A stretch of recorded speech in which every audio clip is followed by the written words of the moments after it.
하나님의 말씀 베드로후서 2장 15절 16절을 제가 봉독해 드리겠습니다.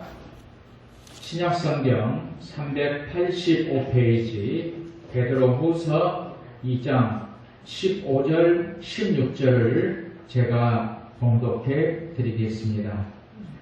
그들이 바른 길을 떠나 미혹되어 부올의 아들 발람의 길을 따르는도다.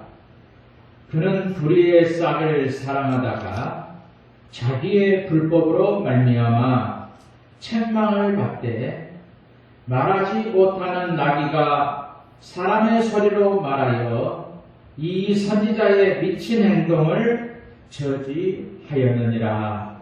아멘.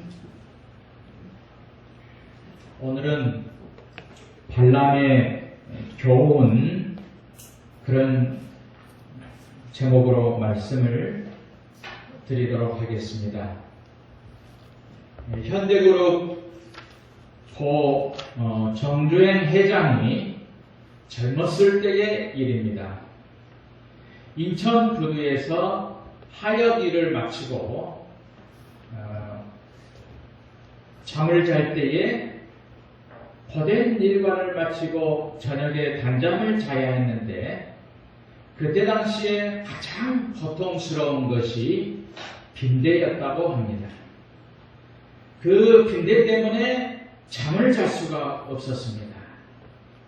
그래서 이 빈대의 고통을 어떻게 해방될 수 있을까 궁리하던 중에 기바라 라디오를 개발해냈습니다. 물을 넣은 4개의 그릇 안에 간이 침대에 다리를 넣는 것이었습니다. 빈대들이 수영을 못한다는 것을 알아낸 묘책이었죠. 그렇게 3일을 잘 잤습니다.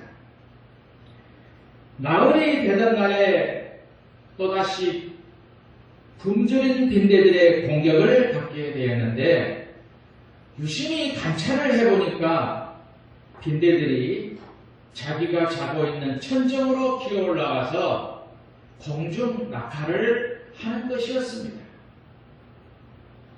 이 사건을 경험한 후에 이 정주영 씨는 대단한 교훈을 하나 배우게 되었습니다.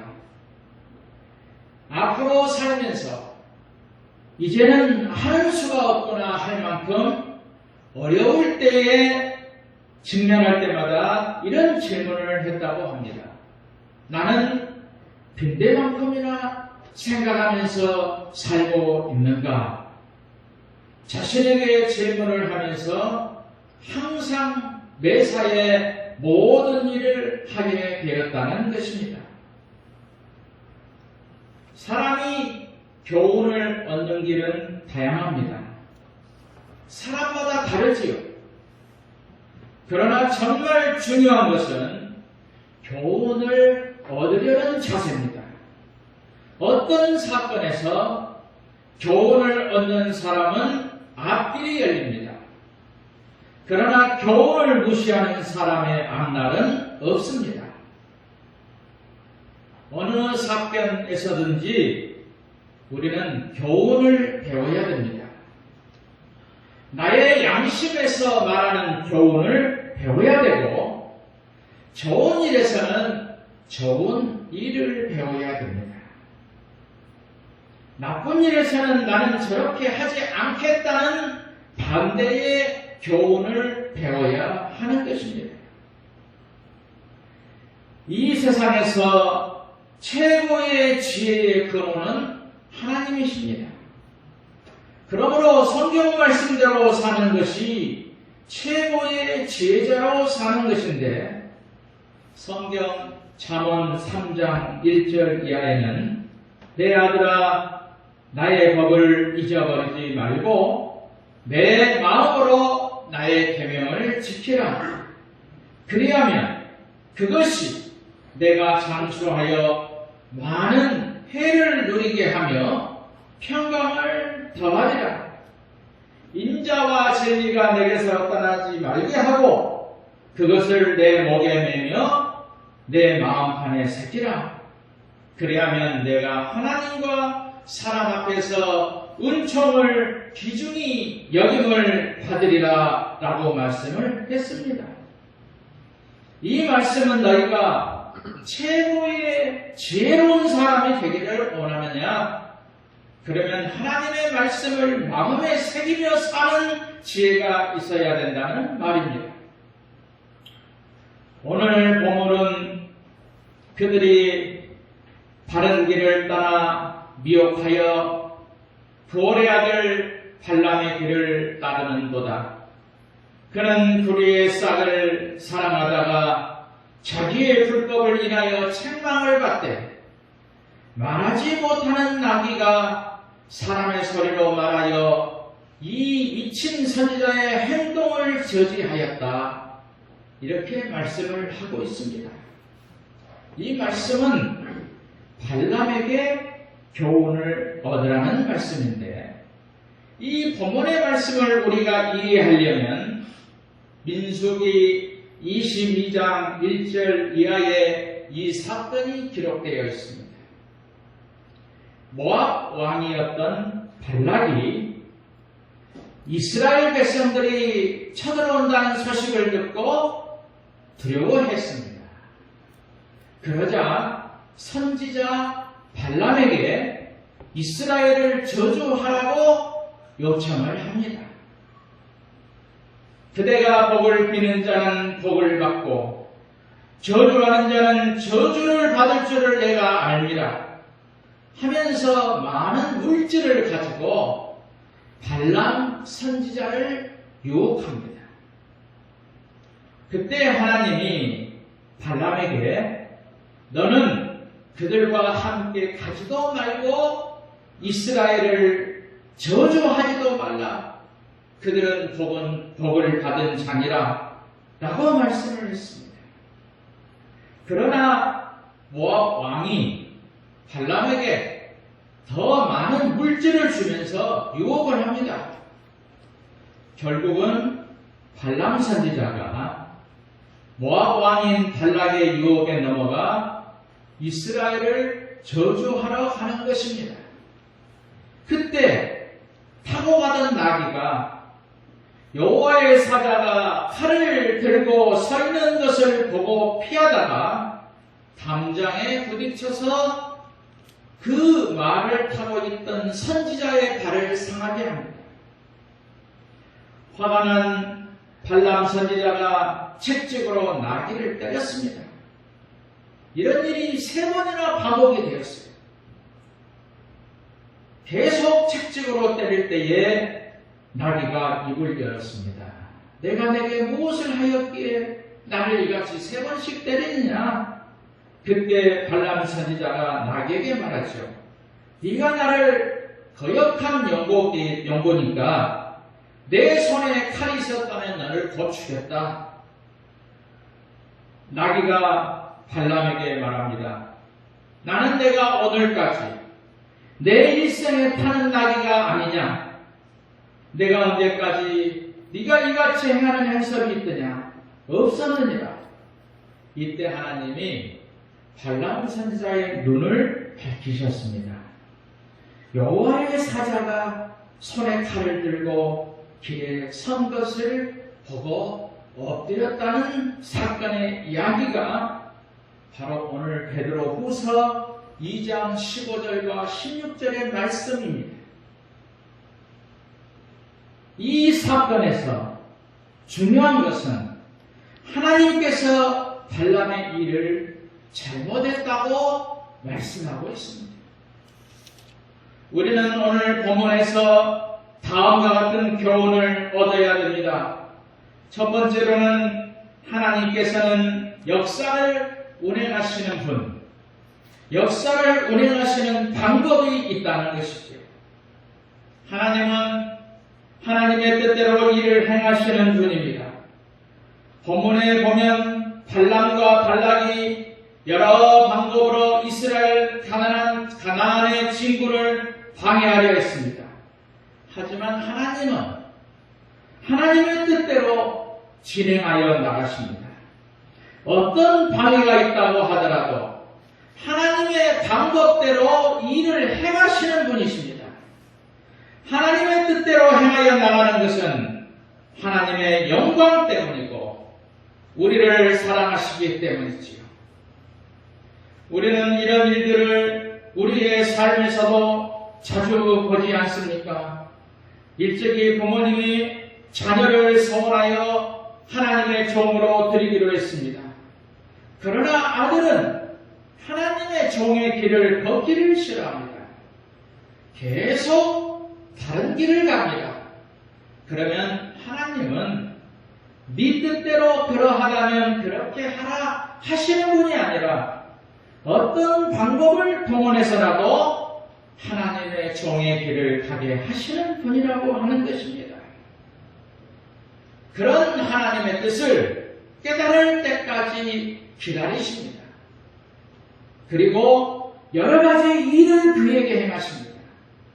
결국은 무릎을 꿇게 해서 하나님의 뜻대로 복종하게 하게 하신다는 것입니다. 여러분이 아무리 자신의 방법으로 살려고 해도 하나님의 뜻이 아니면 하시는 모든 일은 헛수고가 되는 것입니다. 하나님은 하나님의 뜻대로 운행하시는 분이십니다. 나라도 개인도 하나님의 뜻대로 운행하여 나가십니다. 그렇기 때문에 하나님이 어떤 분이라는 것을 먼저 알아야 되는 것입니다. 처음부터 하나님의 뜻을 헤아려 순종하는 자세가 중요합니다. 먼저 하나님을 따라 살려는 중심을 갖는 것이 복을 받는 신앙입니다. 명자문화라는 책이 있습니다. 저자는 이한영이라는 목사님입니다. 이분은 목사님의 아들로 태어나서 아버지는 브라질에서 선교사로 사역을 합니다. 공부를 잘하는 이한영은 의사가 되려고 의대를 다녔습니다. 그러던 중에 자기 누나인 명자 누나가 암으로 고생을 많이 합니다. 미국에 와서 치료를 받습니다. 이한영도 미국 암센터에서 박사 과정을 밟고 있었습니다. 그때 하나님의 종이 되라는 성령의 음성을 듣습니다. 결국 의사가 되는 것을 포기하고 목사의 길을 걷게 됩니다. 지금은 아시아야 신학대학교 구약학 교수로 재직하고 있습니다. 하나님은 한 인간 개인의 성공보다 하나님의 뜻이 이루어지는 것을 원하십니다. 하나님의 성공은 하나님의 뜻이 하늘에서 이루어진 것처럼 이 땅에서 나 한 사람을 통하여 하나님의 뜻을 이루는 것이라고 하는 것을 우리에게 말씀하고 있습니다. 예수님은 십자가에서 죽으심으로 하나님의 뜻을 이루어 드렸습니다. 바울은 자기가 원했던 아시아가 아니라 하나님이 원하시는 유럽에서 선교를 감당함으로 하나님의 뜻을 이루어 드렸습니다. 오늘도 여러분을 통해서 하나님의 뜻이 이루어지는 통로가 되시기를 원하고 있다고 하는 것입니다. 두 번째로는 한번 하지 말라고 하시는 것은 절대로 하지 말아야 된다는 것이죠. 인간의 어리석음은 하나님을 너무 쉽게 생각하는 것입니다. 하나님의 본심을 건드리는 일은 하지 말아야 됩니다. 하나님의 본심을 건드리는 하나가 하나님이 하지 말라고 하는 것을 자기 고집으로 계속하는 것이죠. 발람 선지자가 실패한 원인이 뭡니까? 하나님은 모압 왕 발람의 요청을 거절하라고 말씀하셨습니다. 처음부터 발락의 요청을 거절하는 것이 하나님의 뜻입니다. 그런데도 발람은 하나님의 거절이라는 뜻을 알면서도 하나님께 묻습니다. 하나님, 모압 왕 발락이 자꾸만 요청하니 어떻게 해야 하겠습니까? 이때 하나님은 말씀하시기를, 그러면 네 마음대로 해라 허락하십니다. 발람은 하나님의 진짜 뜻이 무엇인가를 알면서도 세상의 물질 때문에 하나님에게 묻고 또 묻는 것입니다. 이런 발람의 마음을 아는 하나님은 내 마음대로 하라 하시는 것이죠. 그러나 사실은 거절입니다.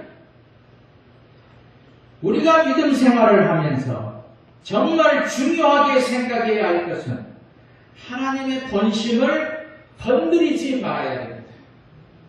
하나님이 한번 하지 말라고 하신 것은 하지 말아야 됩니다. 그것이 하나님을 하나님으로 경외하는 것이지요.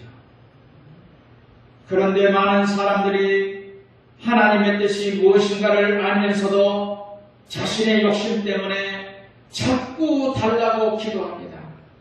그러면 하나님은 원하지 않는 허락을 하십니다. 내 마음대로 하라. 그것은 하나님의 마음에 있는 허락이 아닙니다.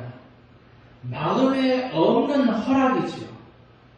한번 하지 말라고 하신 것은 어떤 고난이나 어려움이 있어도 하지 않는 것이 하나님을 사랑하는 것입니다.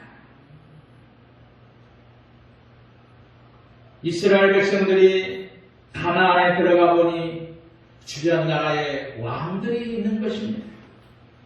그것을 본 이스라엘은 왕을 달라고 선지자에게 요구하지요. 그때 사무엘이 하나님께 기도합니다. 하나님은 사무엘상 8장에 이렇게 8절에서 말씀하고 있는데, 여호와께서 사무엘에게 이르시되 백성이 내게 한 말을 다 들으라. 이는 그들이 나를 버림이 아니요 나를 버려 자기들의 왕이 되지 못하게 함이니라. 사무엘상 8장 7절에서 그렇게 말씀합니다. 그러면서 사무엘은 너희 왕이 너희들을 고달프게 할 것이다. 너희는 그의 종이 될 것이다. 이렇게 말합니다. 그래도 이스라엘은 백성들은 왕을 달라고 계속 요청을 합니다. 그래서 왕을 허락하지요. 결국 이 왕정 정치는 이스라엘 백성들이 바벨론의 포로로 끌려가면서 끝나게 되는 것입니다. 왕들이 하나님을 잘 섬기지 않기 때문이지요. 백성들이나 왕들 모두 다 하나님을 잘 섬기는 것이 아니고 이들은 하나님의 백성과 섬기지 않는 이중적인 모습을 보여주고 있는 것입니다. 오늘 본문에서 발람이 한쪽으로는 하나님을 사랑한다고 합니다. 그러면서 한쪽으로는 자신의 이익을 챙기는 이중적인 인간의 모습을 보여주고 있습니다. 저는 이 발람의 모습을 보면서 이것이 나의 모습이 아닌가를 생각해 보았습니다. 나도 발람처럼 하나님의 이름을 빌려서 나의 이익을 챙기는 사람이 아닌가 하는 생각이죠. 우리는 발람과 같이 이중적인 사람이 되지 말아야 됩니다. 한쪽으로는 하나님을 사랑한다고 합니다. 하나님을 사랑하는 것이 나를 사랑하는 길이죠. 하나님을 사랑하면 하나님이 나를 사랑해 주시는 것이 진리입니다. 그렇기에 너희는 먼저 그의 나라와 그의 의를 구하라고 하십니다. 하나님을 사랑하며 하나님의 사랑을 받는 사람으로 높여주시는 것입니다. 민수기 31장 8절에 또 그 죽인 자 외에 부올의 아들 발람을 칼로 죽였더라 라고 말씀을 하고 있습니다. 발람은 하나님의 말씀보다 돈과 헛된 명예와 자신의 생각을 선택했습니다. 그 결과 비참하게 생명을 잃었지요. 오늘 베드로서에서도 불의의 쌀을 사랑하다가 자기의 불법을 인하여 책망의 길을 받았다 말씀하고 있습니다.